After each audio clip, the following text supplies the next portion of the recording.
Kaixo, Tere! Kaixo, Eugeni. Bai, zemur zaude. Ondo, oso ondo.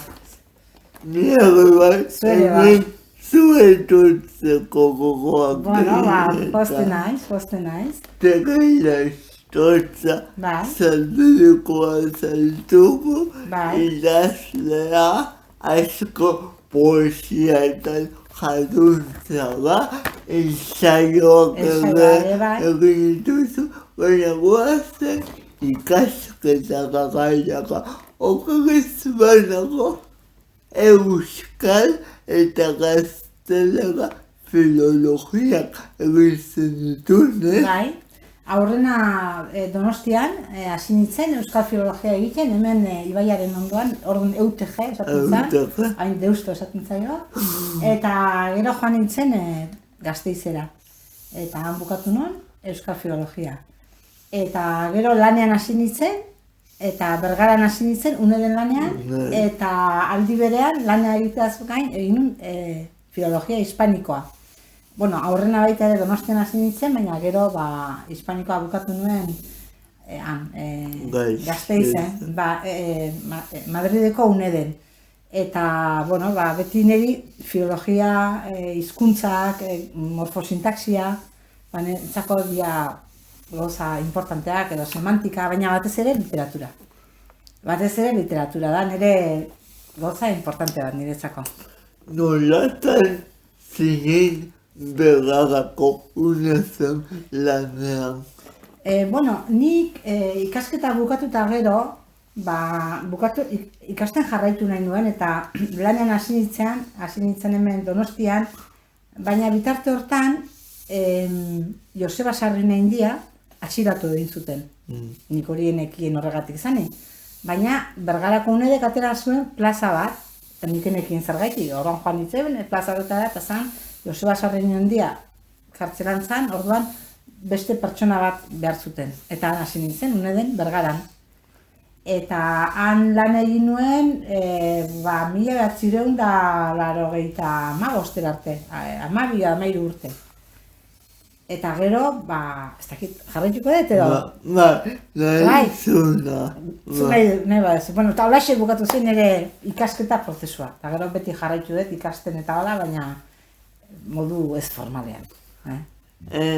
Nola jaio zan Gabeziak? Bueno, Gabeziak jaio zan ni gaztean nintzen, argitaratu zan 19 urten Euskanean, eta idatzi nuen 17 urtekin edo horrela. Eta bidali nuen Kriseilu argitaratxera, Aranburu Altunarena. Eta, bueno, esan zidan argitaratuko zidala, baina asko pasatu zitzen argitaratzen da. Nik beti telefono behitzen nion, astero, eta halako batean argitaratu zidan. Eta eman zioten sari importante bat, garai hartan, kritika saria, eta nik 19 urten euskan, eta enekien saria eman zitatenik ere. Eta orduan ere aitak entzun zuen, oian zagola irratian, sari bat eman zidatera. Eta nik enekien sari hori existitzen zanik ere. Amesetan aizea, eta eno sinistu. Eta aspaldiko da, 80 batekoa da. Eta nik Zaldibin bizi nintzen, Zaldibikoa naiz, eta hemen zegoen nire etxea, eta parean, kalea pasatuta, zegoen telefonoak zeuzkan beste txeman. Eta orduan, lehio batetik bestera, Matilde, telegrama. Eta joan zan ere amakorrika, eta nire osaba baten telegrama, Sevillatik. Teresitak saria irabazi duela. Eta nik enekien ezer artean. Eta orduan, gero enteratu nintzen, prensaren bidez, la hoja del lunes, ez dakit nundik enteratu nintzen, sari eman zidatena. Osea, karo, orduan ez zan orain bezala korreo elektronikorik eta ezer, eta izan zen, impacto txiki bat da, Joaxuke, hasi zinen fuerte. Oso fuerte, Oso fuerte, baina gero baita ere asko egurra handi eman zidaten.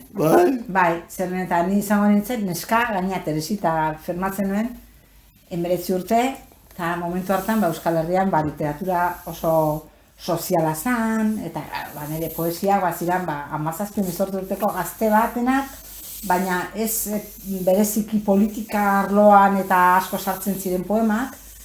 Orduan, sari eman ziduten neri, eta gero Irazusta Barrena, idazle bati, Ameriketatik etorrita, eta euskera batuan idazten dut zuen, eta hola. Eta orduan, Krubijek, garai hartan Krubij zan,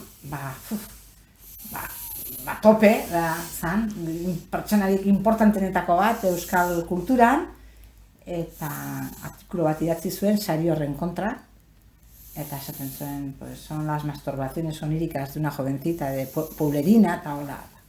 Eta nintzen horretaz ere enteratu. Eta handik hilabetera edo, esaten dit nire lagun batek. Tere, ikusi duzu zer idatzi duen zuri buruz, Krubijek? Kike eman nolez. Ez dakit, eta erakutsi zidan, eta izugarrizko humilazioa sentitzu no? Eta, claro, azkenen 9 urte, eta saiatu nintzen kontestatzen, eta ez zidat, Diario Baskon eta Deian ez zidaten utzi erantzuten, Krubiji, eta lortu nuen orduko eginekin. Baina nire lagunek eta esaten zidaten, etzai sartu Krubijekin oso importantea da, eta etzazu kontestatu, eta nire hon arrabiaz nengoen, eta kontestatu nuen. Eta hori izan zen, hasiera bat fuertea, baina baita ere, harrapatu ninduena oso jokuz kanpo. Nola sentitu zinen jokabide hori ikusita? Sentitu nintzen oso azarre. Ez dakit askotan egon izen hain azarre, eta sentitu nuen baita ere zertan impotentzia, zeren eta nik nintzen aurkeztu sariketara, sari bat eman zidaten, ez dakit zeinek eman zuen, zeren eta garai hartan, gauzaiek nahiko sekretuak bezala ziren. Eta, gerora ere, burlak izaten ziren, Teresita izenakin, eta neska nintzen, neska gutxi zeuden, zeren emakumeak eta idazleak, eta igual oso potenteak, oso aurreratuak beste maila batzuetan, baina ni bakarrik bizi nintzen mundu horretan, eta sentitu nintzen minduta, eta urte askotan ez dut kontatu egoera hau.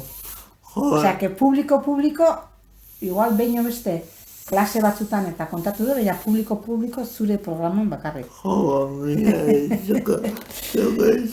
Eta, eman zidan baita ere, gero eman zidan arrabia handia, eta esan, orain, idatzi behar de beste liburu bat, eta aurkeztuko nahi sariketa batetara. Eta orduan, filologia ikasten ari nintzen, eta, lanketa pilo bat egin da, aurkeztu nintzen, asko esarira, eta aurreneko urtean eman zidaten akzesil bat, eta bigarrengo urtean irabazi nuen Ostoak liburuarekin. Eta, hori izan zen nire errebelazioa esan nahi nuen, orain, nik aurkeztuko eta aber irabazten dudan da. Horrekin nire pixkat, lasaitu egin nintzen. Eta gero, karrera bukatuta, ezagutu nuen Txema Larrea, Uneden, eta Txema Larrea oso gizon interesgarria zen, oso azkarra, Uneden ere bagenukan jende asko, ni gazte-gaztean nintzen da, ni baino jende helduagoa, Gerardo Elortza, Xabier Pardo, Vicente Luisi, jende asko, eta bat Txema Larrea. Eta Txema Larreak gonbidatu ninduen Pamilan idaztera. Pamilan bai,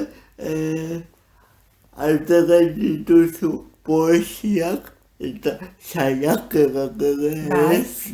Nire aurreneko 3 liburu horiek kenduta, nire poesia eta nire saiakera guztia Pamilan atera da. Eta oraintxe argitaratu dut elebidun, euskeraz eta gazteleraz, Pamileari esker, Olifante, Zaragozako argitaletxe batean, argitaratu dut liburu elebidun bat. Baina beste liburu guztiak, igual batzutan saiakerak danak ez ditu atera Pamielan, igual izan diren kargoak edo horrela, baina beti Pamielan. Zergatik saiakerak, esan nahi dut poesia idazten hasi zinen, eta gero saiakera sortu zenuen zergatik. Bida, ni idazten hasi nintzenen aurrena erderaz idazten non. Ah. Bai, karo, gu joaten ginen eskoletara, erderaz joaten ginen. Claro. Ni baino 3 urte gazteagoak, ia ikastolan eta hasi ziren, baina gu ez ginen joan. Eta orduan, ni 12-13 urtetik aurra, poesia eta nobelatxo batzuk eta gazteleraz idazten nuen. Eta musika txistoa eta ikasten hasi nintzenean, jabetu nintzen, egin nintzen, euskaldundu eta abertzaletu, bada. Hemen badago kontzientzia baten izena jabetu. Eta ni beti poesia lotu dut emozioekin, baina baita pentsamentuarekin ere. Beti niretzako gai bat importante izan da, isiltasuna, debekua, heriotza, izan dira gai importanteak. Eta gai horietako batzuk, eramaten ninduten beste modu bateko testu batzuk irakurtzea. Eta berriz, narraziorako eta nire bure pixka torpea ikusten dut. Eta esan darrizu zergaitik. Nik kalean noanean gurutzatzen dut pertsona bat eta espalin banago agurtzen batzutan enez jabetzen. Denaiz adibidez ez dakit pertsona bandala dago jantzita, altua dan, ze begi dauzken, izan behar du, hola, oain balin magaude ordu bat, ondo, baina hemendik urte bete ez daukat, biztarik. Ez den mundua velozidade hortan ikusten. Baina berriz, gauza esaldi bat, edo pentsamentu bat, edo etortzen bali mazait, gustatzen zait bueltak ematea ulertu arte, edo kontra egiteko, eta orduan, poesiatik netzako askoz gertuago dago, saiakera. Eta gero baita ere, literatura ikasterakoan ere, erakusten ziguten ikuspegi filologikoa beti, ez? Eta euskal literatura ikasterakoan ere bai. Orduan, euskal literaturan filologiaren ikuspegitik batez ere ikasten gendun dialektoak, euskalkia nolakoa zan, baina gaiari buruz etzan behin hitz egiten, tabu bat zan, zeren eta liburu gehienak ziren erlijiosozkoak, ez ezkigun interesatzen, baina gauza interesanteak zeuden Euskal Herriari buruz ez zirenak komentatzen. Orduan, hasi nintzen pentsatzen ere artean hemen, liburu hauek irakurri behar dira, zer esaten duten ulertzeko. Eta hor, sortu zitzaidan baita ere, emakumezkoaren irudiari buruzko kezka bat, eta baita ere pixkat feministago egin nintzen. Hau da, liburu erlijiosoetan agertzen ziren ideiak eta irakurriz bihurtu nintzen feministago eta bihurtu nintzen kritikoago. Eta orduan nola irakurri eta nola pentsatu, hori da niretzako gai bat importantea. Eta horregatik saiakera interesatzen zait asko, eta baita ere pentsatzea esaten diren gauzak nola batzutan iskutatu egiten duten errealitatea, eta gure hizkuntzarekin, poesiarekin, erritmoarekin, hitz laburrekin, batzutan gauzak azaleratu egin behar dugu. Euskeraz azala da, ezta? Azaleratu egin behar dugu, gure gorputzean, gure barruan dagoena, kanporatera behar dugu. Eta pixkat hori izan da nire poesiatik gero baita ere pasatzeak saiakera da. Antzerki ere asko gustatu zait, baina ipui batzuk egin ditut, baina ez naiz eroso zintu. Ez dauka denborarik, naiz idazle profesionala, orduan batez ere poesia eta saiakera landu dut. Euskal idazleen elkartean eltzea lehendakaria izan. Bai? Euskal idazle elkarteko lehendakaria izan nintzen 4 urtez. Nire aurretik Andolin Eguzkitza egon zen, poeta eta euskaltzaina eta nobelagia, gizon interesegarria oso.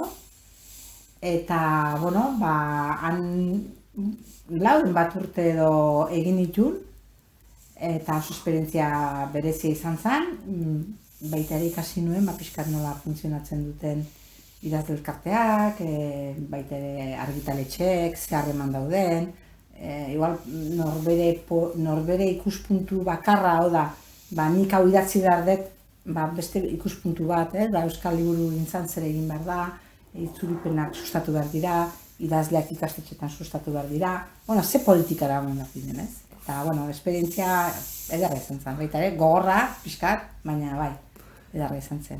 Eskoletako zuzendariak tokatu zaizu egotea esaten bateako behasainen, ez? Bai, bueno, ni Bergaran lan egin nun, eta gero, egon zan gari batean, egoten ziren esaten da, itxitzen dira departamentuak, eta lanik gabe geratu nintzen, eta orduan 2 urteko alaba geneukan, eta bueno, pues sortu zen, ikastola bat sortzeko proiektua Beasainen, eta deitu zidaten, da nire alabak 2 urte martitxun da esan nun hauxe da, nahi dugun irakaskuntza egiteko modua, eta orduan guraso talde importante batekin, ikastola bat sortu gendun, eta oraindik lan egiten dut, 25 urte aurten, bertako zuzendaria naizela, eta esango nuke, bizitzako lanbide bezala niri irakaskuntza asko gustatzen zait. Asko. Eta zuzendaritza da oso beste mundu bat da, gestio mundu bat da, gauzak eragin behar dituzu, ez da eskolak ematea, baina jakitea zertarako ari zaren gauzak egiten, zein dian zure ikasleak, gure ikastolako ikasleak, gure familiak, ze aniztasuna dagoen Euskal Herrian, nola batzuk etortzen diran Beasaindik, beste batzuk etortzen diran Errumaniatik, beste batzuk beste toki batzutatik, eta nola euskalduntzen diran, euskeraz ez dakien jendeari zenbat inportatzen zaion bere seme-alabak euskaldunak izatea. Eta olako gauzak ere oso ederrak eta importantea dira. Eta guztua da lanbide bat gustukoa dudana. Zein da zure helburua zuzendari bezala? Bueno, nik esango nuke ikastetxe baten teko pertsona importantena ikaslea da. Baina botere eta eragin ona edo txarra daukan pertsonarik importantena irakaslea da. Orduan, nik uste sistema guztietan badirela irakasle batzuk onak eta batzuk ezain onak, ofizio guztietan bezala. Baina ikastetxe batek ona izan behar du izateko, lortu behar du, bere langile guztiak, bere irakasle guztiak harreman on batean lan egitea, eta harreman horretatik danak umei begira egotea, eta ez bakoitza bere txilborrera. Orduan, niretzako nire helburu beti da, talde lan hori nola osatu. Batzutan, tokatzen dira, fase ezberdinak egoten dira ikastetxeetan, baina politia da, lortzen denean danak batera aurrera egitea, eta hori da oso importantea. Beraz, nire lan handienak izaten dira batzutan dirua lortzea, zeren eta ez da arrasa dirua lortzea irakaskuntzan, behin behar diren gauza guztiak egiteko, eta beste bada talde lan on bat edukitzea, eta gero gu gea guraso kooperatiba bat, ikastola gea, baina gea guraso kooperatiba bat. Eta baita ere gurasoen beharrak eta gogoak asetzea eta erantzute. Ederra da. Lan ederra da. Euskari irratian egon zinen programa bat zuzentzen 5 urtez, ez? Bai, 5 urtez edo uste izan zala, eta astero liburu bati buruz edo egile bati buruz hitz egiten nuen, irratian, izaten zen 10 minutu edola, eta lehendik ere nire gure ikasleekin, segure irratian, egiten ditun programa batzuk musika klasikoari buruz, ikasleekin eta horrela, eta mundu politia da, baina, ez naiz oso, ez dakit, nik uste dut, egiten nuena interesgarria zala, zerren eta beti etzan literatura gaurkoa, batzutan zen garai bateko literatura, eta baina, Zer musika entzuten duzu? Nik entzun dut musika klasikoa asko, batez ere lanerako, eta burua oso nekatua neukanean eta lasaitzen ninduelako. Gero euskal musika gintza ere, nire garaikoa jarraitzen nuen, entzako adibidez Amaia Zubiria, Ruper Ordorika, Javier Lete, izan dira oso musikari garrantzizkoak. Musika asko maite dut, eta orain baita ere ikasi dut zer gehiago musika rocka eta hola, seme-alabakin, gure semeak ere musika talde batean jotzen du, eta euskal musika folka asko gustatzen zait. Uste dut normalean edozein musika entzuteko entrenatuta nagola. Baina egi esateko orain denbora gutxi daukat, eta daukadan denbora isiltasunean idaztea eta irakurtzera dedikatzen dut. Baina urte askoan musikarekin lan egin dut. Urte askoan, orain, aspaldi honetan isilago. Bai. Mila esker momentu honen galtzeko benetan. Bai, esateko ni ere oso gustuan nago, zure galderakin. Eta badakit berandu etorri naizela, aspaldia bisatu zenidan, eta etorri naiz korrika, beste bilera badokalako, baina, beste egun batean ere, elkartuko geha, eta...